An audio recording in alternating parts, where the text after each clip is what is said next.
शंकरराव जी। श्री शक्ति सिंह गोहिल। धन्यवाद महोदय, मुझे खुशी है कि आप जैसे विद्वान चेयर में बैठे हैं और मुझे बात करने का मौका मिला है। तो मैं ज़रूर ये कहूँगा कि राष्ट्रपति जी के अभिभाषण उस सरकार की दिशा और दृष्टि दिखाता है। बड़े दुख के साथ कहना पड़ता है कि सरकार ने जो अभिभाषण तैयार करके दिया है उसमें ना दिशा है ना दृष्टि है। अभिभाषण के धन्यवाद प्रस्ताव को लेके हमारी बहन किरण बेन आई है, जो मेरे साथ उन्होंने काम किया है। मैं बड़ी इज्जत करता हूं उनकी। कांग्रेस पार्टी में पली बड़ी, जो संस्कार मिले उसको वहां वजह होगी। पर यह सरकार भी ऐसा करती है कि ऐसे ऐसे लोग, अच्छे अच्छे लोग आए तो सही उनके पास, उनको काम क्या देते हैं? जाओ गाली दो कांग्रेस पार्टी को, जिसने तुमको बड़ा किया उसको गाली दो, उसके खिलाफ बोलो। अरे उसको मंत्री बनाओ, आप वो काबिल है, मंत्री बनाइए उसको। मैं कहता हूं महिला सम्मान करना है तो पहले किरण बेन को कैबिनेट मंत्री बना के देखिए आप, सिर्फ हमें गाली देने के लिए मत रखो। और जब ये लोग हमें गाली देते हैं फिर कोई ना कोई चला जाता है उसके पास और आपकी कोई उनसे लड़ाई है क्या? नहीं, बिल्कुल प्यार है, आपने कोई लड़ाई। सिफारिश मैं बड़ा सम्मान करता हूँ। सिफारिश कर दी तो मैं सिफारिश कर रहा हूँ तो सर कोई ना कोई चला जाता है उसके पास।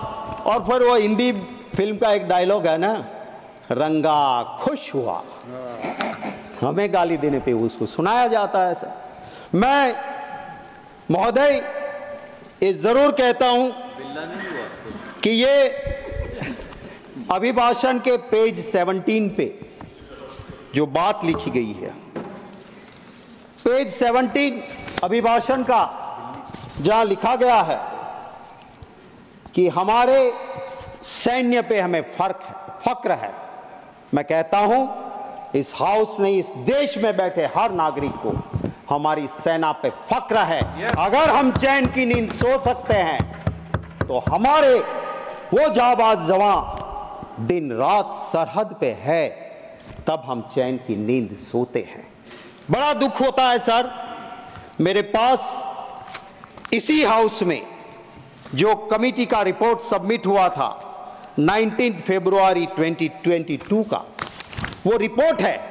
और इस रिपोर्ट में लिखा गया है कि मेरे सैन्य के उस जांबाज जवानों को लाइफ सेविंग सामान या जरूरी सामान उस स्टोर में वो पड़ा मिला जिसकी एक्सपायरी डेट हो गई थी। और एक्सपायरी डेट हुआ सामान अगर मेरे उस जांबाज जवानों को देती है सरकार, और ये रिपोर्ट कमेटी की है जहां बीजेपी कांग्रेस के सभी साथी बैठ के इसका विश्लेषण करते हैं, यूनानिमस रिपोर्ट आती है।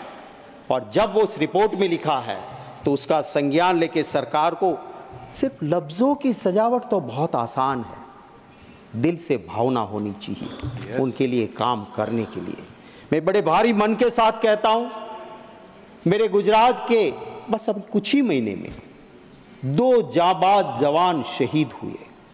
अग्निवीर था हमारा ये जामकंडोना के हंसवड़ गांव का महिपाल सिंह, विश्वराज सिंह महिपाल सिंह। सर उसकी फौज में जिस तरह से काम वो कर रहा था, पता नहीं क्या हुआ, पास में गन की बैरल फटी, ये शहीद हो गया। दूसरा मेरा जाबाज भाई गुजरात का रोहित डांगर, भावनगर के नेसड़ा गांव का रहने वाला, पैरामिलिट्री फोर्स में जिस तरह से उसकी मृत्यु हुई। मैं गया था, परिवार एकदम गरीब। अब उनकी चीजें, उनका पोस्टमार्टम रिपोर्ट, उसके लिए उनको दर दर की ठोकरें खानी पड़ी। हमें शर्म आनी चाहिए। उनको जो हक मिलना चाहिए, क्यों हम विरोध करते हैं अग्निवीर का? क्योंकि जो शहीद हुआ उसे ना शहीदी का दर्जा मिलेगा, ना वो परिवार कहा जाएगा कि बेटा शहीद हुआ, क्योंकि वो अग्निवीर था। ये शर्म की बात है। एक सिपाही का काम, हमारी रक्षा का काम करने वाले को हम ठीक से नहीं रख पाए। सर मैं हिंदू हूं, मैं मेरे कुल देवता की पूजा करता हूं, मेरी देवी मां की आराधना करता हूं, मोक्ष की प्राप्ति के लिए करता हूं। मैं मतों की राजनीति के लिए मेरे देवी देवता का उपयोग नहीं करता। मैं हिंदू हूं, मुझे फक्र है कि मेरे मजहब में ऐसे धर्म गुरु हुआ करते थे कि राजा, सत्ता पे बैठने वाले उस राजा को भी पीठ पे वो पहले दंड मारते थे कि राज सत्ता पे बैठने से पहले याद रखना कि तुम्हारे ऊपर भी धर्म सत्ता है। दुख है इस बात का, आज भी कुछ ऐसे संत हैं जिसको देखते उसके चरणों में मस्तक झुक जाती है, पर सिर्फ भगवा पहन लेने से कोई साधु संत नहीं बन सकता है। वो रावण था, ऋषि का रूप लेके सीता मैया का हरण करने गया था। उसी तरह सत्ता के हरण के लिए अगर कोई संत का, ऋषि का रूप लेता है, मुझे दर्द होता है। वो मेरे मजहब को बदनाम करता है, मेरे धर्म को बदनाम करता है। ऐसे को साधु संत कहलाने का कोई अधिकार नहीं है। सर, दर्द होता है महोदय, दर्द होता है कि जब धर्म की बात को एक पॉलिटिकल इवेंट बनाया जाता है। मेरा हिंदू धर्म वो है, वो एक गरीब के लिए भी कहता है कि मन चंगा कथरोट में गंगा। जाने की जरूरत नहीं, तू गरीब है भाई, तेरा मन साफ है तो तेरी कथरोट में भी मां गंगा है। और जब मां गंगा के पास, शास्त्र कहते हैं, कोई गलत आदमी जाके स्नान करता है तो मां का प्रकोप भी उठता है और निर्दोष लोगों को जान भी जाती है। मैं सरकार से महोदय आपके जरिए विनती करता हूं, बता दीजिए नाम उनके, कौन कौन वहां पे गए थे, किसकी मृत्यु हुई है। मैं पूरी कांग्रेस का पार्टी की ओर से श्रद्धा सुमन समर्पित करते हुए मांग करता हूं कि पूरी लिस्ट जारी की जाए। दुख हुआ उस वक्त जब मेरे बनासकांठा का एक गरीब परिवार का मालधारी का बेटा, कहीं से पता नहीं लग रहा था, वो गंगा स्नान के लिए कुंभ में गया था। परिवार रो रहा था, कह रहा था उस नंबर तो लगता नहीं यूपी ने जो जारी किया है। मैंने मेरे ट्विटर हैंडल से यूपी सरकार को टैग करते हुए ट्वीट किया कि इसकी कहीं से आप छानबीन करो और बताइए। दुख है, मेरा तो ऑफिशियल ट्विटर हैंडल है, सर्च करने पे मेरा नंबर भी मिल जाता है। कोई सरकार के किसी भी अफसर का अभी तक एक मेंबर पार्लियामेंट को फोन नहीं आया कि गुजरात से युवा आया था और इसका हमने ये छानबीन की है। राजनाथ सिंह जी भी थे वहां पे मुख्यमंत्री, और भी रहे। मैंने परसों ही यहां पे पूछा, कहा उन्होंने कि हाँ शक्ति सिंह, कभी भी वीआईपी के लिए कुंभ में कोई व्यवस्था हम नहीं की थी और कभी भागदड़ दिक्कत नहीं हुई थी। क्यों आप की ऐसे? पूरा कैमरा दिख रहा है, जैसे क्रिकेट में वो चीयर गर्ल्स आते, मुझे दुख होता है। मेरे साधु संत मेरे लिए मेरे दिलो दिमाग में रहते हैं, मैं नमन करता हूं, पर सिर्फ वो कपड़े पहन के किसी वीआईपी को नहलाते हैं क्या? ये अच्छा लगता है? साधु संत का काम है क्या? दर्द होता है उस वक्त पे, और माँ गंगा भी उससे दुखी होती है, ये मैं जरूर कहूँगा। मैं ये भी कहूँगा कि महिला सम्मान की बात अभिभाषण में हुई है। अभी अभी ह्यूमन राइट कमीशन ने एक संज्ञान लिया। गुजरात के उस अमरेली में एक बेटी, पाटीदार की बेटी, उसका सरघस निकाला गया, पट्टे से उनको मारा गया। गलती क्या थी उसकी? एक जगह पे छोटे से पगार में वो टाइप का काम करती थी। भाजपा के दो बड़े नेता की लड़ाई में एक खत टाइप किया, वो खत क्यों टाइप किया करके उसका गुनाह हो गया और उसको वहां से मारा गया। और उसी भाजपा का एक गुट का एक नेता जो एमपी भी रह चुके हैं, वो कल कहता है कि मैं नार्को एनालिसिस टेस्ट के लिए तैयार हूं, अगर दूसरे भाजपा वाले ग्रुप के सामने है वो भी नार्को एनालिसिस टेस्ट करवा ले। तो ये दो, वो कहते हैं ना, हमारे वहां गुजराती में कहावत है सर कि पाडानी लड़ाई में झाड़नो खो। इस मीन्स बड़े दो बुल जब लड़ते हैं आपस में तो निर्दोष पेड़ मारे जाते हैं। भाजपा के इन गुटों की लड़ाई में उस बेटी को प्रॉब्लम हुई। मुझे अभिभाषण में मेरी उम्मीद थी कि मेरा डायमंड पॉलिशिंग बिजनेस जो रोजी देता है, रोजगार देता है सूरत में, वो मैंने पहले आगाह किया था लैब ग्रोन डायमंड को लेके। मोदी जी जाके अमेरिका जाके वो लैब ग्रोन डायमंड दे के आए, तब से सूरत में मंदी है, लोग आत्महत्या करते हैं। उसको उगारने की कुछ तो बात होगी, नहीं हुई, उसका दुख है। वहां का टेक्सटाइल उद्योग सर ऑक्सीजन पे है, कोई बात अभिभाषण में नहीं हुई है। दुख होता है सर, जिसके मां बाप ने आजादी की लड़ाई में भाग लिया, हिस्सा लिया। इस सरकार को वो हुसैन भाई पसंद नहीं है, पर शेख हसीना पसंद है। इस बात को जब मैं देखता हूं तब मुझे दर्द होता है कि क्यों आप ये करते हो।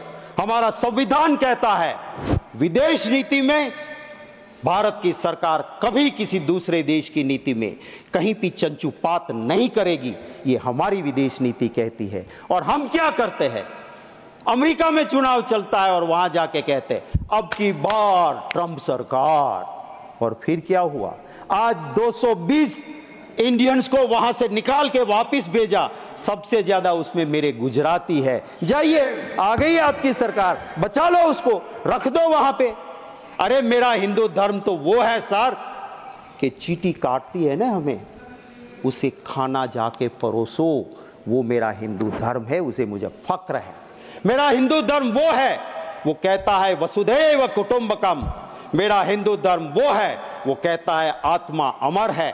आज आत्मा अगर मरेगी तो किसी और के घर में पैदा होगी। और इसी वजह से पूरी दुनिया में जहां हिंदू गया, जैसे दूध में चीनी मिलती है, मिल गया। कभी दुनिया में हिंदू को कभी दिक्कत नहीं आई थी, पर जब से राजनीति के लिए हिंदू मजहब के सही अर्थ को छोड़ के नया अर्थ निकाला, जियो और मार डालो, मेरे धर्म का मतलब था जियो और जीने दो, जियो और मार दो आया। और उसके बाद जहां जहां भी बाहर हिंदू रहता है वहां दिक्कत होती है। लाल आंख दिखाओ ने जाके, जाओ पास के कंट्री में जहां पे मेरा मंदिर टूटता है, मेरे हिंदू पे अत्याचार होता है, जाइए 36 का सीना लेके, 56 का सीना लेके, बचा लीजिए उसको।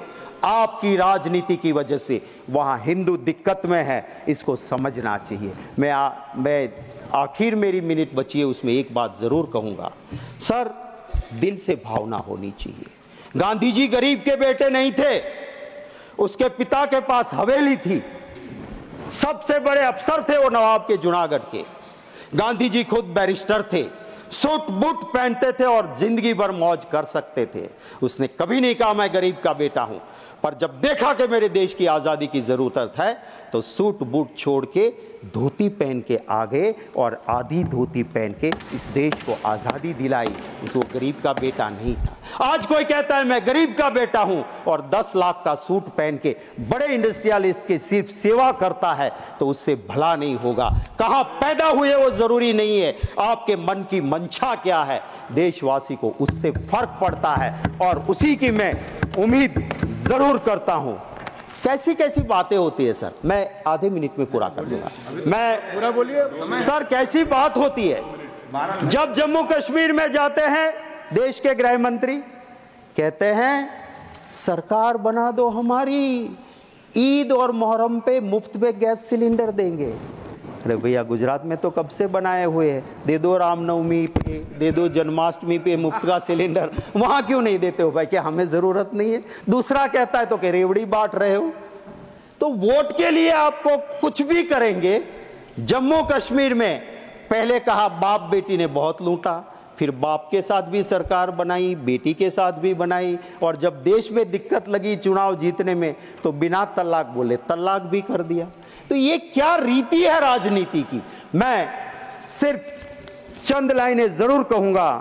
आज के माहौल को देखते हुए झूठ बिकता है, झूठ बिकता है जुमलों के बाजार में। मुखबिर देशभक्त हो गए, मुखबिर देशभक्त हो गए जुमलों के बाजार में। आजादी के दीवाने देशद्रोही हो गए ये जुमलों के बाजार। वाह सर, आज इस तरह से देश का माहौल चल रहा है। उस वक्त मैं सिर्फ इस अभिभाषण पे जरूर ये कहूंगा कि हमें चिंता करनी होगी उस युवा के रोजगार के लिए। उसको रोजगार नहीं मिलेगा, देश में लॉ एंड ऑर्डर नहीं बचेगा। हमें चिंता करनी होगी महंगाई की। उस गरीब के पेट में अगर अन्न नहीं जाएगा, इस देश के लिए बड़े बड़े लोगों की बात हम उद्योगपति के विरोधी नहीं है, पर अगर मेरा ही सवाल था 24 दिसंबर को, और जब अहमदाबाद एयरपोर्ट सरकार के पास था, सर कोई भी इंटरनेशनल या डोमेस्टिक पे जाता था, सालों से 85 रुपया पैसेंजर यूजर्स चार्ज लगता था, सिर्फ 85 रुपीज। 2 साल में आखिर अदानी के पास आने के बाद इंटरनेशनल में 855 रुपये हो गए, 85 to 855, और डोमेस्टिक में 85 रुपये से लेके 580 रुपीज। आप अगर अहमदाबाद से एयरपोर्ट में बैठोगे, डोमेस्टिक में जा रहे हो, क्या स्वर्ग खड़ा कर दिया कि जो 85 रुपया था उसका 580, और इंटरनेशनल में 85 रुपया था उसका 850 रुपये कर दिए आपने। ये जब प्रजा को लूटते हैं आपके दोस्त, तो हम बोलते हैं, हमारे नेता बोलते हैं। यहां से कोई कह रहा था जब बोलते बोलते कि आपके नेता को बता देना लोकसभा में। हम, अरे भैया, हमारे वहां तो छोटा कार्यकर्ता भी हाथ पकड़ के राहुल गांधी को कह सकते हैं, आप में से कोई भी बता दे, सच बोले और बता दे आपके नेता को, हरेन पंड्या का जो हाल हुआ था वो हाल आपका नहीं होगा, तो मैं राजनीति छोड़ दूंगा। सच सुनने की तैयारी वहां नहीं है। यहां तो इंटरनल डेमोक्रेसी है साहब, खुल के बोलते हैं, अपनी बात हम रख सकते हैं। इसी तरह से हम यहाँ के राष्ट्रपति जी के अभिभाषण के मुद्दों पे मैं सिर्फ यही कहूँगा कि जनता की बात करें, उसको परिपूर्ण करें। संक्षेप कर जी, मैं कंक्लूड कर दूं सर, स्मार्ट सिटी की बहुत बातें हुई थी, आज के अभिभाषण में वो गुम है। गरीबों के आवास के आंकड़े और सच्चाई काफ़ी दूर है। मैं दिल से धन्यवाद करता हूँ आपका महोदय, और मेरी बात को यहीं पे ख़त्म करता हूँ। Thank you very much. धन्यवाद शक्ति सिंह जी। श्री ए रहीम।